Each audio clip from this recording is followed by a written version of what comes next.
इसी बीच आपको लिए चलते हैं दिल्ली के राजभवन, जहां पर केंद्रीय मंत्री जेपी नड्डा ऑपरेशन सिंदूर पर बोल रहे हैं। अपीजमेंट की हद कहां तक पहुंच गई ये भी हमको समझ लेना चाहिए। जयपुर का bomb blast 13 May 2008, place of attack multiple locations in Jaipur, Indian Mujahideen इसमें इन्वॉल्व थी। 71 people were killed and 185 injured. और इसके बाद क्या हुआ? 2008 में इंडिया और Pakistan agreed on a set of specific Kashmir specific confidence building measures. हम कॉन्फिडेंस बिल्डिंग मेजर्स पर चले रहे, वो हमारे को गोलियों से भूनते रहे और हम बिरयानी खिलाने चले रहे।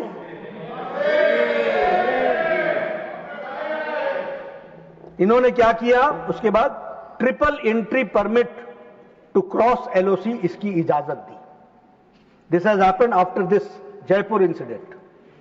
Simplification of the procedures of getting the permit which takes at least 2 years, otherwise वो 2 years लगता है, उसको सिंप्लीफाई किया।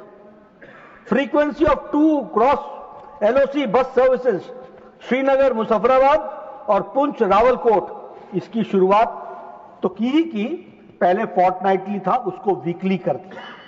यानी आप अपीजमेंट में मिठाई पे मिठाई खिलाते चले गए और वहां से बम और गोलियां चलती रही और वो आपको किस तरीके से अटैक करते चले गए।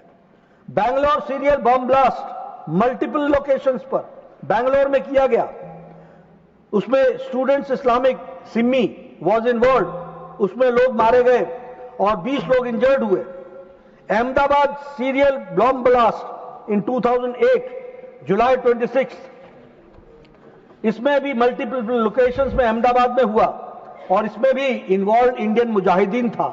पीपल किल्ड 56, संख्या देखिए साहब, कहीं 70, कहीं 56, कहीं 100, कहीं 209 और over 200 people were injured. Delhi serial bomb blast 13 सितंबर 2008, Connaught Place, Ghaffar Market and other areas in Delhi, involve Indian Mujahideen, people killed 30, injured 133, हताहत हुए। और आपने क्या किया इसके बाद? ये घटना है 2008 की, 2008 की। आपने क्या किया? हमारे पूर्व प्रधानमंत्री स्वर्गीय Manmohan Singh met with Asif Ali Zardari on September 2008 at Muzaffarabad, and Puch Rawalkot Road was also open to trade on October 21, 2008. ये हमसे पूछ रहे हैं पहलगाम का क्या हुआ, पहलगाम का क्या हुआ? ये तो वही हुआ कि जिसने जो मुजरिम था वही जज बन करके हमसे पूछने बैठ गया। Mumbai terror, Taj Mahal hotel, Oberoi Trident, Shahbad house, Chhatrapati Shivaji terminal, Lashkar Taiba ने इसकी जिम्मेदारी ली।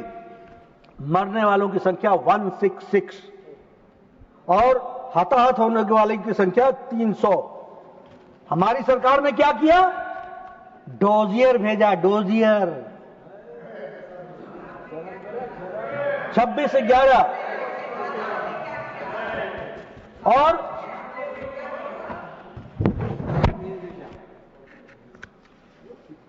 और सीनियर मोस्ट ऑफिशियल्स ने क्या उत्तर दिया?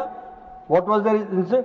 It is on record that the then senior most, जिसके बारे में आदरणीय विदेश मंत्री जी ने उस स्टेटमेंट को पढ़ा है, मैं उसका ऑब्जर्वेशन बता रहा हूं। It is on record that the senior most officials of the government, whether the foreign secretary और the NSA, took this decision not to hit back Pakistan,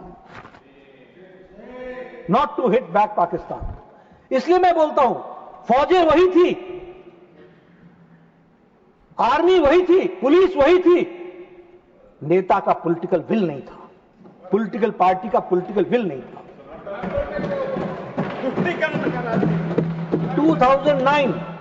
2009 Russia में शांघाई कोऑपरेशन ऑर्गेनाइजेशन की dialogue शुरुआत हुई। ये उसके बाद है, Trident के बाद। और हमारे विदेश मंत्री जी ने इससे पहले स्टेटमेंट में बताया है कि 2009 में 2008 में घटना घटी थी, 3 महीने बाद 2009 के जनवरी फरवरी में शायद ब्रिक्स में जिक्र तक नहीं हुआ इतने बड़े अटैक का। There was no discussion on, no reference to it. उसी तरीके से इजिप्ट में 2009 में शर्म अल शेख में संयुक्त बयान दिया गया। शर्म अल Sheikh,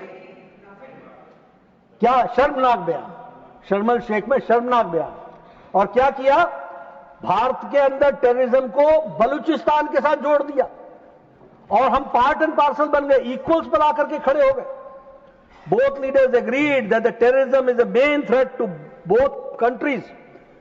both countries means Pakistan, Pakistan जिसकी टेररिज्म हरकत में है, फितरत में है, उसको हमने एक तरीके से क्लीन चिट दी। Both leaders affirm that they will resolve fight terrorism to cooperate with each other.